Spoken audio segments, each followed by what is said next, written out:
Tuhan adalah gembalaku, takkan kekurangan aku. Saudara-saudara terkasih, selamat pagi. Salam jumpa lagi dalam Sabda Siap Saji, Rabu 26 April 2023. Marilah kita berdoa karena Bapa dan Putra dan Roh Kudus. Amin. Allah Bapa Maha Mulia, Engkau hadir dan mencurahkan rahmat iman kepada kami. Semoga kami yang telah mengimani Putra Tunggal-Mu memperoleh jaminan untuk ikut serta dalam kebangkitannya. Sebab Dialah Tuhan pengantara kami yang bersama dengan Dikau dalam persatuan Roh Kudus, hidup dan berkuasa sepanjang segala masa. Amin.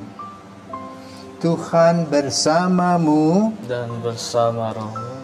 Inilah Injil Yesus Kristus menurut Yohanes. Dimuliakanlah Tuhan. Yohanes bab 6 ayat 35 sampai dengan 40. Di rumah ibadat di Kapernaum, Yesus berkata kepada orang banyak, "Akulah roti hidup. Barang siapa datang kepadaku, ia tidak akan lapar lagi. Dan barang siapa percaya kepadaku, ia tidak akan haus lagi. Tetapi aku telah berkata kepadamu, sungguh pun kamu telah melihat aku, kamu tidak percaya. Semua yang diberikan Bapa kepadaku akan datang kepadaku, dan barang siapa datang kepadaku, ia tidak akan kubuang.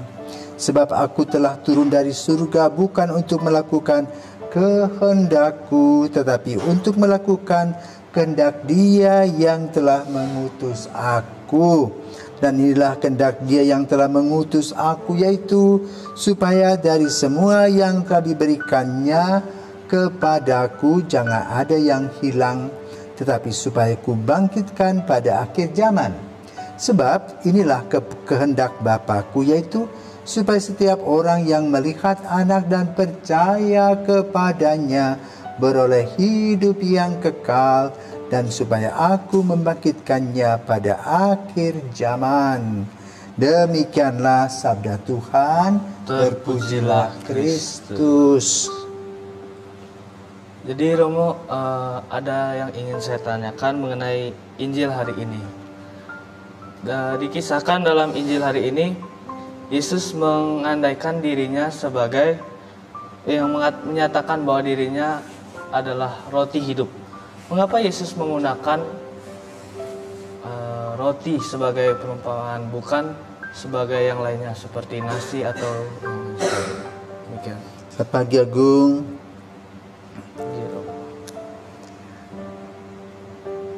Kamu orang Indonesia, Ya. makannya apa?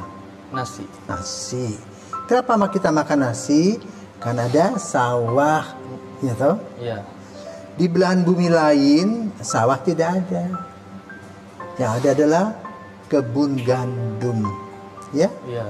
Nah, gandum itu kemudian digiling, kemudian bulir-bulirnya digilas lagi, jadilah terigu.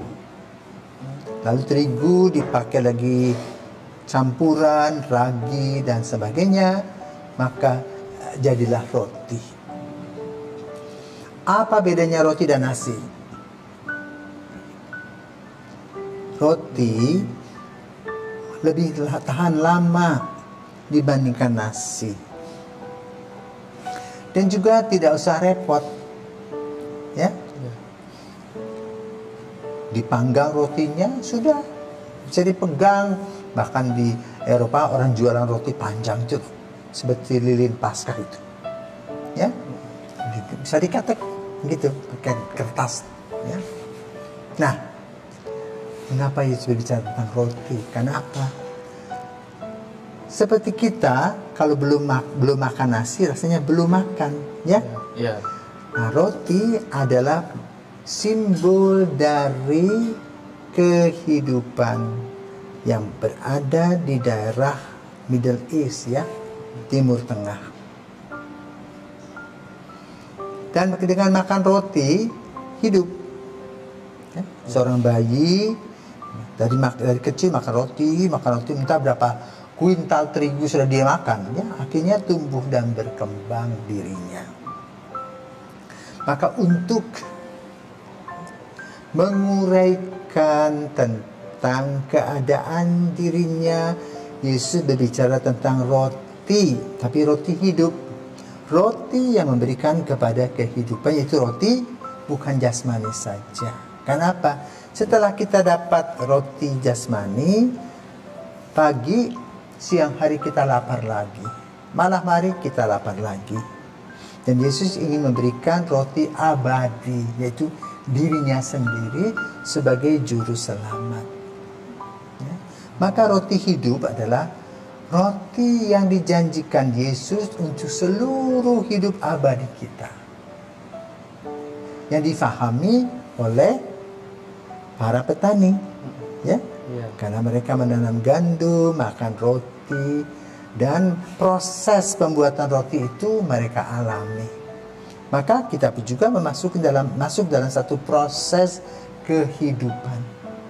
Bukan hanya kita sibuk dan makan hal-hal jasmani, tetapi juga kita harus mempersiapkan hal-hal rohani. Apa saja sih yang berkaitan dengan hal rohani?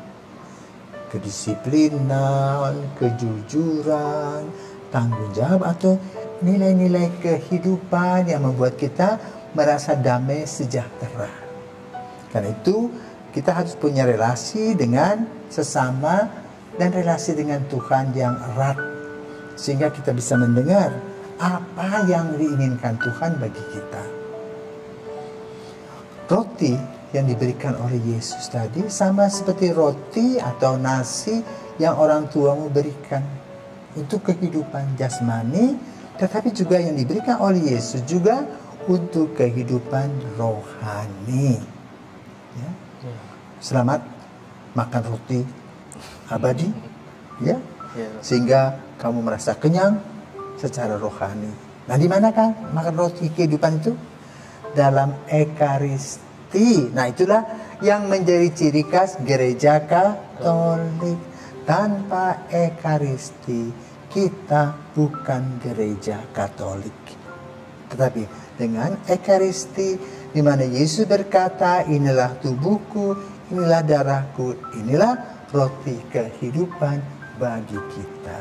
Dan Ekaristi disebut sumber atau puncak dari seluruh sakramen. Kenapa?